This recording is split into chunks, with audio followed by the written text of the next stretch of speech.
Dans le DMA, j'enseigne l'histoire du spectacle depuis à peu près 6 ans, et essentiellement l'histoire du théâtre depuis l'Antiquité jusqu'à nos jours. Et puis après, je peux intervenir sur des modules danse ou opéra, mais la plupart du temps, j'essaye, si c'est le cas, si on travaille sur une thématique autour de cela, de faire venir quelqu'un qui est professionnel et qui peut, dans une conférence de 2 à 4 heures, présenter une chronologie de la danse ou de l'opéra.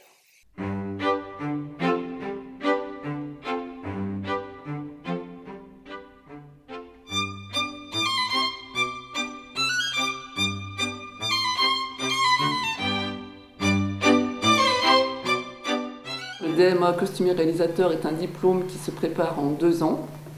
Donc les inscriptions se font sur le portail. Pour prétendre à cette formation, il faut déjà avoir de bonnes connaissances en dramaturgie, dans le domaine artistique et dans le domaine technique. Il est préférable d'avoir quand même un minimum de base. Et ce diplôme se prépare en 20 unités d'enseignement, avec 3 grands domaines principaux. Le domaine général, qui comprend la dramaturgie, la littérature, l'histoire du spectacle. Le deuxième domaine est le domaine artistique, où là, les étudiants abordent l'histoire de l'art et du costume et les arts appliqués. Et le troisième grand domaine, donc le domaine professionnel, où on aborde la technologie, l'étude et définition des formes et la réalisation.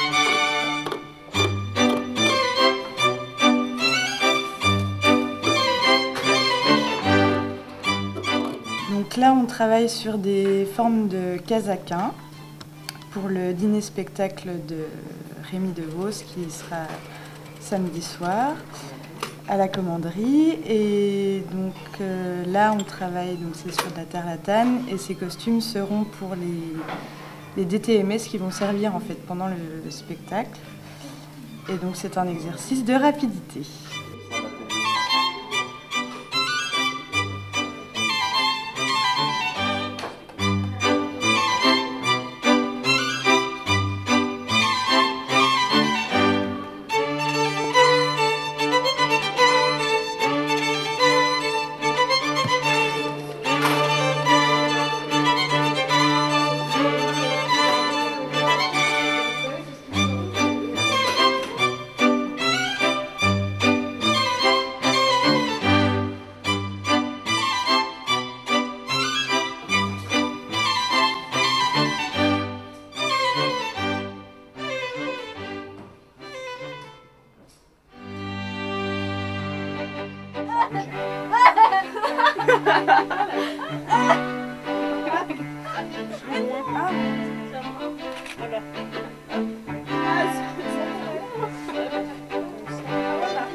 Donc pour ce projet, le Pudding Théâtre avec carte blanche par le Dieppe Scène Nationale.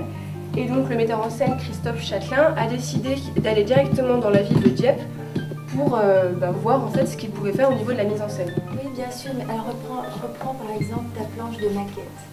Oui, non, la planche de maquette, c'est parce que j'ai absolument pas... Je commente à l'oral, mais sur la planche, il n'y a rien et là, il faut vraiment que tu... Ouais, mais c'est parce que c'est celle que j'ai faite en dernier et puis il était 1h du mat et j'en pouvais plus. Mais oui. Tu n'as pas oublié un petit truc essentiel dans ton oral? Je ne sais plus. La problématique. Ah oui, faut que je la dise là. T'es pas obligé de la nommer problématique, mais ton cahier des charges. Oui, quand je fais la demande. Quand je parle de tu vois, oui. C'est hyper important. Tout d'abord, j'aimerais rappeler que la création d'un spectacle est un travail collectif. Donc nous avons en amont le metteur en scène qui possède un texte qu'il aimerait monter. Alors ça peut être pour un film, une pièce de théâtre, un opéra, une opérette.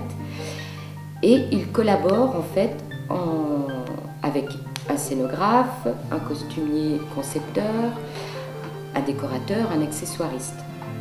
Ces échanges vont déboucher sur un énoncé de parti pris esthétique et un cahier des charges. Donc les partis pris esthétiques, ça peut être la décision d'utiliser une époque précise, un style, une intention, un discours. À partir des personnages de la pièce, la costumière, elle, est chargée d'effectuer des recherches sur des formes, des matières, des ennoblissements, des effets artistiques. Donc c'est un pantalon qui possède des poches dans la couture. Il est fermé au milieu devant par une fermeture à glissière et un bouton dans le haut. Voilà. Il possède aussi des boutons pour accrocher les bretelles et deux passants pour faire tenir le ceinturon. Pour le chapeau, j'ai choisi de me rendre dans l'atelier de Sarah Tartinger. Donc Sarah Tartinger, c'est une modiste qui est installée à Dijon, chez qui j'ai fait un stage l'an dernier et qui avait pu m'apprendre les techniques de moulage de feutre de chapeau. Donc je suis retournée dans son atelier pour utiliser son matériel, notamment les formes pour mouler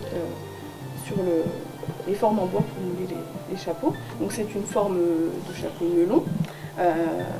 Pour la réalisation, j'ai utilisé un cône de feutre. C'est un cône qui est en forme de cloche, qu'il a fallu d'abord asperger d'eau, le mouiller et le laisser s'imprégner pendant plusieurs heures pour détendre en fait le poil. Moi, il y a juste peut-être sur l'amorce du spectacle pour enfants, et où tu aurais pu insister donc, sur l'univers enfantin, les contes, l'onirisme, ça, l'univers, et puis faire juste le pont, hop, pour introduire sur la suite.